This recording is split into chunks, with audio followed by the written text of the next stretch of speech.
Hi, this is Chris with Phoenix Wargaming. Welcome to episode 3 Armor Containers in our Terrain and Me series. Today we're going to talk about armor containers, which are a form of obstacle.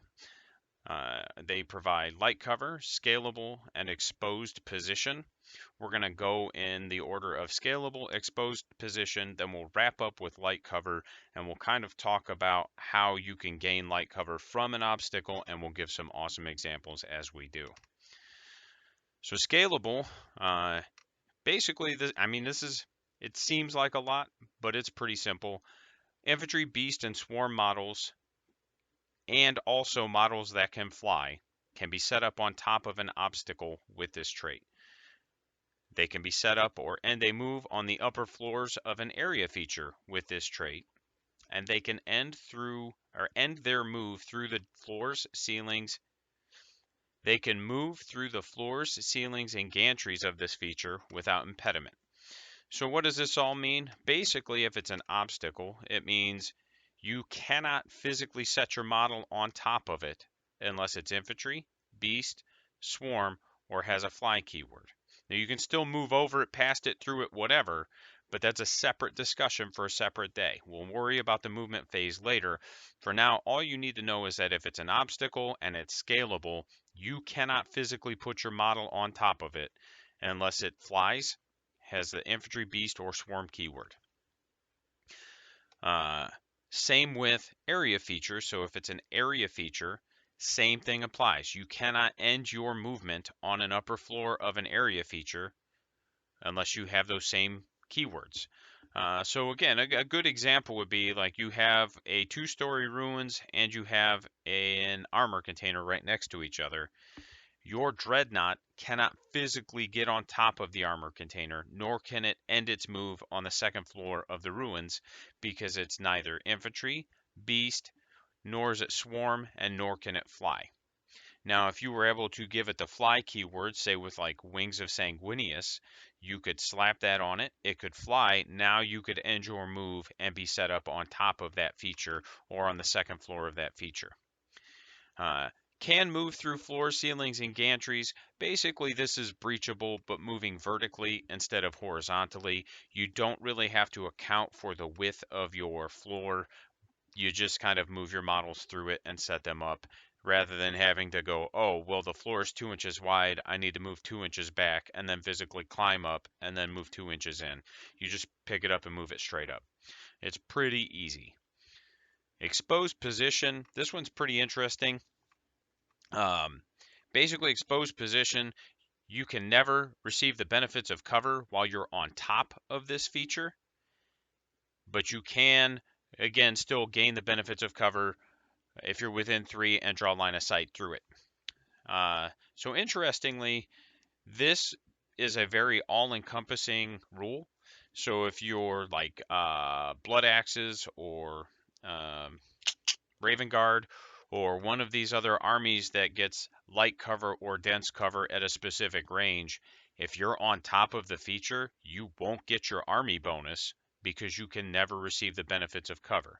Now, if your army bonus is just a -1 to hit penalty and not dense cover, for example, then it doesn't apply. But if your army bonus explicitly calls out some form of cover, if you're on one of these features that has exposed position, you do not get to benefit from it. No ifs, no ands, no buts. So that's exposed position. It's pretty straightforward. It just means that if you're on top, you can't claim any kind of cover. Obstacles and light cover. So obstacles, we talked about this a little bit. Obstacles are basically whatever they are. They don't have footprints. They don't represent a larger or more cluttered area of the battlefield. So like ruins or woods, you might have 4 trees on a woods, but that footprint is really the woods. The trees just kind of designate what it is and give you obstacles to move around within the footprint. But an actual obstacle is like an armor container or a crate, or like if a tree had fallen down, just the downed tree would probably be counted as an obstacle. They're large things that you have to navigate around. Some of them you can climb on or over, some of them are just impassable, but that's generally what obstacles are. Like I said, there's no footprint. Infantry, beast, or swarm models receive the benefit of cover from obstacles if they're within 3 inches of the feature, and you can draw line of sight lines from any point on the attacking model to every part of the target's base, and any of those lines pass over the feature. Well, we're right back to our line of sight cones that we used in the woods. Now, I'm going to put a card for the woods up right now. And so we're going right back to the line of sight lines. Let's check out our first example. So all these examples are going to be predicated around basically the same scenario. You've got the shooting unit, which is black, the target unit, which is orange, the armor container, which is green, and it is assumed that the target unit is within 3 of the armor container in each of these scenarios. So in this first one, we see the target unit is within 3 inches of the shooting unit, okay? But you cannot draw line of sight lines through the armor container from the shooter to the target. As you can see, that cone does not pass over the armor container at all, so none of those models will be able to claim cover from the armor container, even though it's within 3 inches of the armor container. All right, seems pretty straightforward. So now we go to our next example. We've got the target unit has now moved towards the armor container a little bit. You can draw a line of sight line from the shooting unit to the target unit over one model. So that one specific model would be able to claim cover from the armor container. The other 2 models in the unit would not be able to benefit because you can't draw line of sight through the armor container in order to target them. Basically, all this means is that you've got one model there that can claim light cover from the armor container. So if I shoot your model or your unit, if you want to use the cover, you declare that you're using the cover. You have to roll your saves on that model until that model dies for the rest of the phase.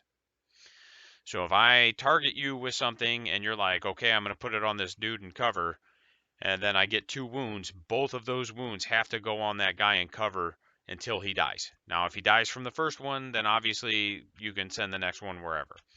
But that's how that would interact, is basically once you allocate wounds to a model, they have to go to that model until it's dead. And then that's how you would use your cover, though, is let's say, again, for this example, we've got a bolt gun with no AP shooting at some Marines. I would just put it on the guy there in cover because he's going to have a 2-up save. You know, you're more likely to make it. All right, so our next example is going to be this. They've now moved further down, and now we've got 2 models that can claim cover. They're all within 3 inches. 2 models can claim cover. We're basically in the same scenario we were just in. It's just now you have 2 models that can claim cover instead of 1. So I'm not going to dive into this too far. We just explained it pretty adequately. And I hope that having these visual examples and a brief explanation will help everybody kind of understand how to use their armor containers a little bit better and how to kind of benefit from those cover a little bit better. Thank you for listening. Our Patreon tiers, as usual, $1.50 is the hatchling. You get mentioned on the Patreon's page. $5, you get 24-hour early access to all content and ability to vote on future content. The Immortal is $20. You obviously get everything above and a Phoenix Gaming shirt sent to you and a special shout out at the end of the video. So everybody's going to go on the Patreon, but I'm going to read those Immortals out. I'm going to thank you all individually at the end of videos. Thanks for watching. As usual, Patreon links are in the description, Twitter, Facebook. We do have a Teespring store where you can get some pretty cool themed merch. I am working on that. It is growing. I need to do some more work on it, but there is tons of good stuff up there already. If you want to support us in a way where you get physical products as well, I appreciate it. Anything you can do, I appreciate. Thanks for listening.